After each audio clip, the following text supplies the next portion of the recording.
안녕하세요, 연목구름입니다. 베이징 모터쇼 시작과 함께 드디어 이코녹스 하이브리드 차량이 완전히 공개되었습니다.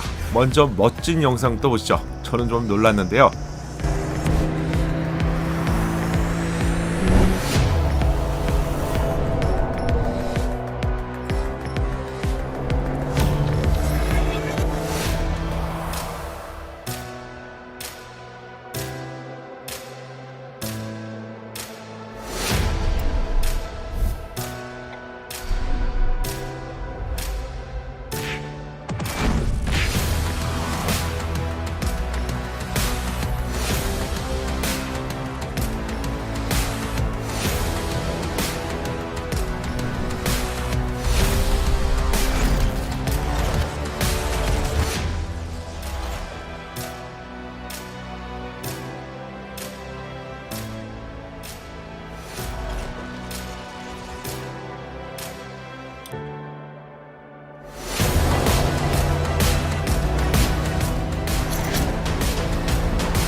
첫 번째로 봐야 될 점이라면 기존에 없었던 웰컴 라이트 기능이 제공되는데요. 스마트 키를 가지고 다가서는 경우 DRL에 이렇게 스르륵 스르륵 운전자를 반겨줍니다. 그리고 테일 램프는 스르륵 스르륵 스르륵 켜지면서요, 이코녹스의 웰컴 기능이고요. 그리고 운행을 마친 다음에 끄는 경우는요, 요번에는 반대 패턴으로 움직이네요. 여러분, 차이점을 발견했습니까? 웰컴 기능은 이렇게 바깥쪽으로 움직이고요, 보이시죠? 그리고 반대로 운행을 종료했을 때는 이렇게 안쪽부터 채워집니다. 작은 차이점이라고 할 수 있지만 이런 것도 역동적이고 확실히 멋있죠. 그리고 가장 중요한 부분은 멋있어도 좋아도 정말 내가 구입할 수 있는 가격대인지, 이게 중요하잖아요. 가격이 최초로 공개되었습니다. 144,900위안인데요. 국내 가격으로 환산하면 대략 2,838만원, 2,840만원 정도가 시작 가격이라고 보면 될 것 같네요. 이 정도면 여러분 어떻게 생각하시나요?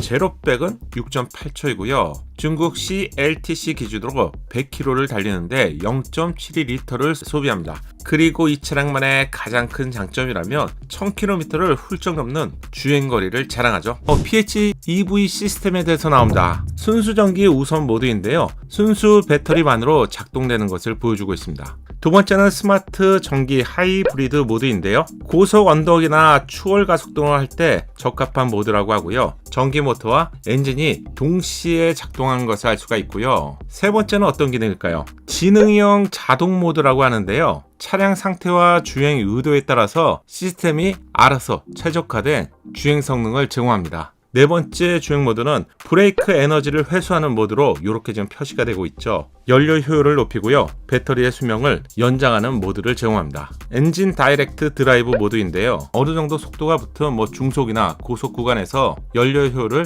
극대화하는 모드라고 하네요. 그리고 마지막 모드는 충전 모드인데요. 차량의 배터리가 부족한 경우 주차 상태에서 충전이 가능하다고 합니다.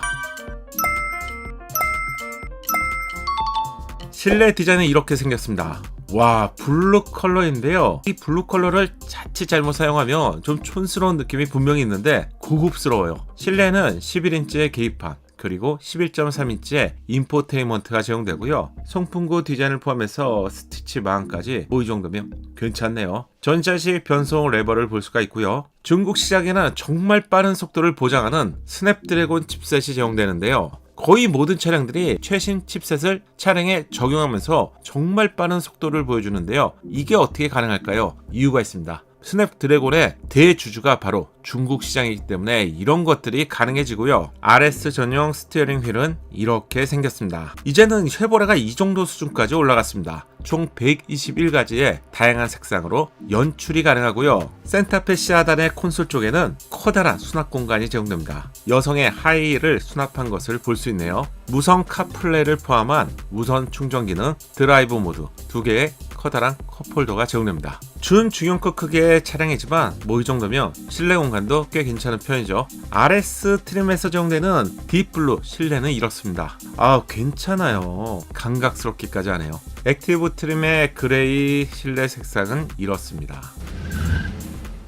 고강도 케이지를 볼 수가 있는데 주요 부분에 고장력 강판들을 사용했다는 것인데요. 그 비율이 거의 80% 수준이라고 합니다. 안전사양도 볼 수 있는데 실내는 총 6개의 에어백을 탑재하고 있고요. 운전석의 에어백은 50리터 사이즈고요. 승객석의 에어백 용량은 118리터로 갑니다. 그리고 다양한 카메라를 통해서 차량 주변 전체를 촘촘하게 볼 수 있는 카메라 기능이 제공되고요. 차량 전체에는 무려 21개의 하드웨어 센서가 장착되어 있다는 것인데요. 각종 안전 센서라고 보시면 될 것 같고요. 처음으로 완벽한 수치를 공개했는데요. 전장은 4653, 국내 스포티지가 4660이기 때문에 한 1cm 거의 티가 나지 않을 정도로 짧은 것이고요. 전폭에서는 오히려 스포티지보다 많이 넓습니다. 그리고 실내를 가늠하는 가장 중요한 기준은 당연하겠지만 바퀴와 바퀴 사이에 있는 휠베이스 즉 축거인데요. 2730mm입니다. 국내 스포티지의 경우 2755라서 약 2.5cm의 차이가 있는데 여러분 혹시 기존의 이코녹스를 타보셨다면 실내 공간에 대해서는 아쉬움이 전혀 없을 것 같습니다. 패밀리 기준이라고 해도 좁거나 불편한 공간은 아닙니다. 트렁크를 볼 수 있고요. 그리고 루프까지의 높이는 1714, 스포티지는 1660 정도예요. 따라서 좀 더 쾌적한 헤드룸 공간을 기대해 볼 수 있겠네요. 차량의 색상 가볍게 이렇게 보시고요. 총 5가지의 색상이 제공됩니다. 이미 익숙한 색상이라서 가볍게만 참고하시죠. 그레이 색상, 블랙 색상, 그리고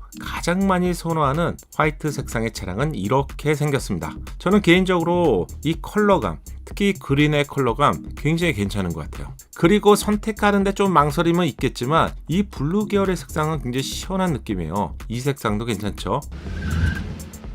자, 마지막으로 가격을 좀 보시게 되면 기본 가격이 149,900위안, 바로 이 차량이고요. 국내에서는 최소한 중간이나 고급 트림을 선호하시기 때문에 이 정도 중간에서 상위인 169,900위안의 차량을 보면 국내로 환산하면 약 3,200만원 정도가 되고요.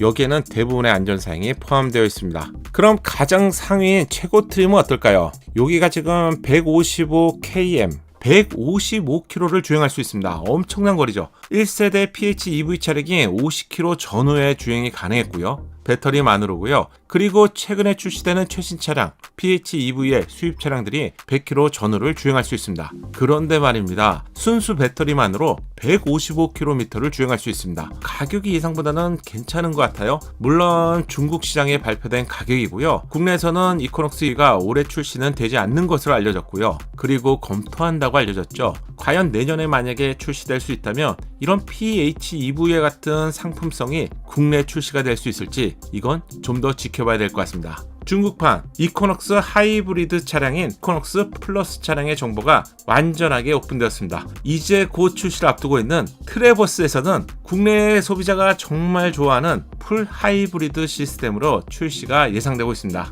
이 소식도 빠르게 알려드릴게요. 이번 영상 즐겁게 보셨다면 좋아요로 격려해 주시고요. 다음 소식도 기다리지 않고 빠르게 받고 싶다면 채널에 구독과 알림 설정 잊지 마세요. 감사합니다.